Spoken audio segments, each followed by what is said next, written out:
What's up, YouTube? On this episode of Mitt Work Monday, we're going to unlock the bob and weave. This is also often called the slip and roll. They're exactly the same thing, or at least in my opinion, there's no difference between a bob and weave or a slip and roll.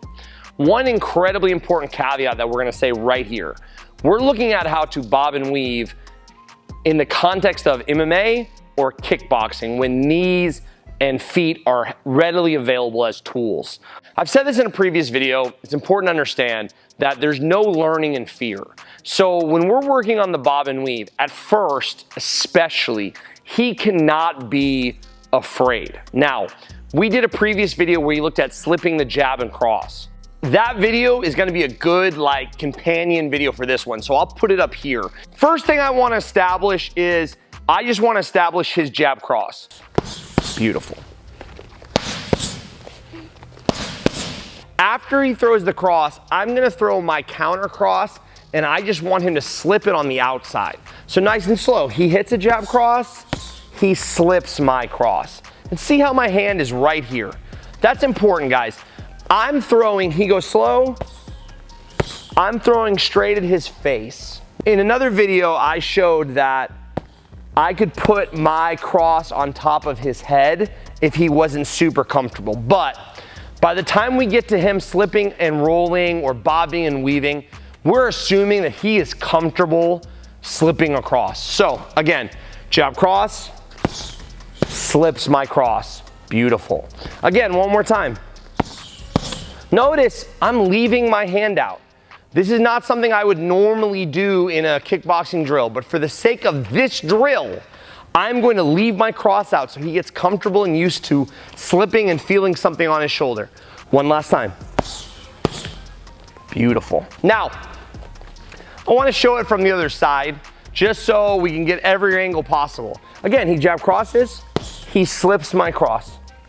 One more time.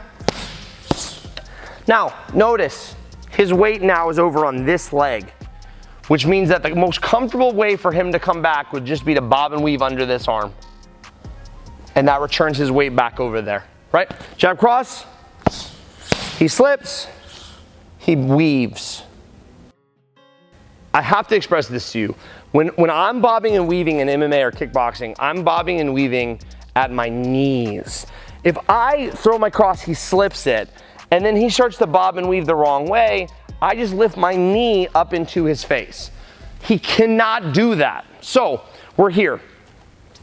He throws his jab cross, he slips, and he freezes. His weight's over there. I'm just gonna create a big loop as I bring this arm back. And all he has to do is weave underneath that. I'm not gonna do it fast. I'm not gonna track his head. All I'm gonna do is create a line on that horizon. Again, he jab crosses, he slips. Once he's comfortable in his slip, I create a big looping circle on the horizon. He comes back up, he's back in his fight stance.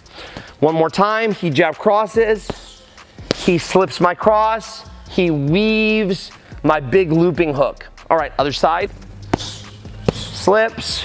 All right, he's comfortable, weave. One more time, jab cross.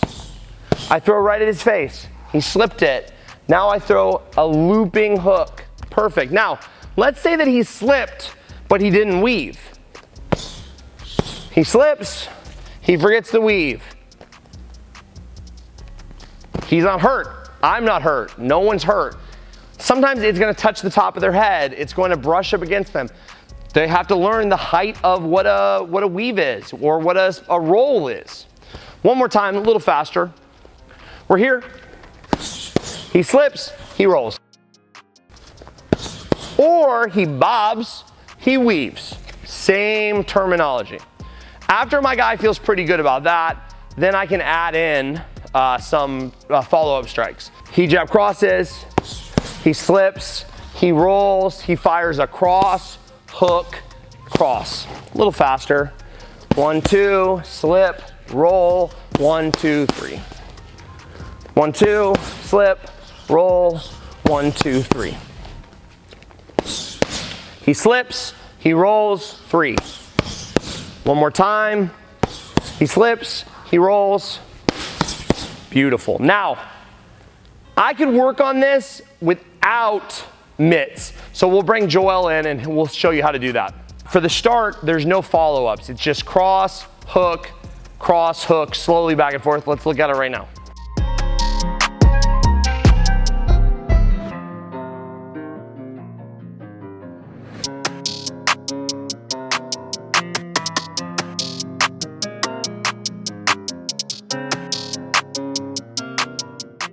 All right, so that's the basic drill. They just throw a cross hook back and forth. Now, if I want to make it a little more complicated, then after they slip and roll, they would fire back, maybe cross hook cross, just like on the mitt drill. But now, instead of them feeding or being fed, they have to actually defend the cross hook cross after they slip and roll.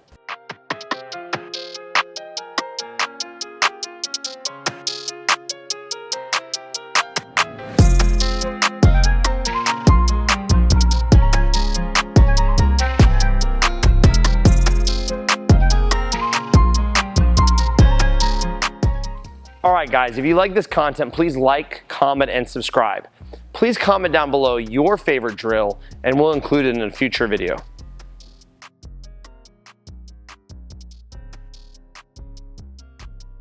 For those that are home right now that can't see this, Juan's behind the camera with the headphones on. He looks like he's like at a substation listening for enemy subs. Sonar, tapping out. It's all true. He's like this. He's like, there's a motorcycle. It's traveling at 4 miles per hour. I can hear it. I can hear it right now.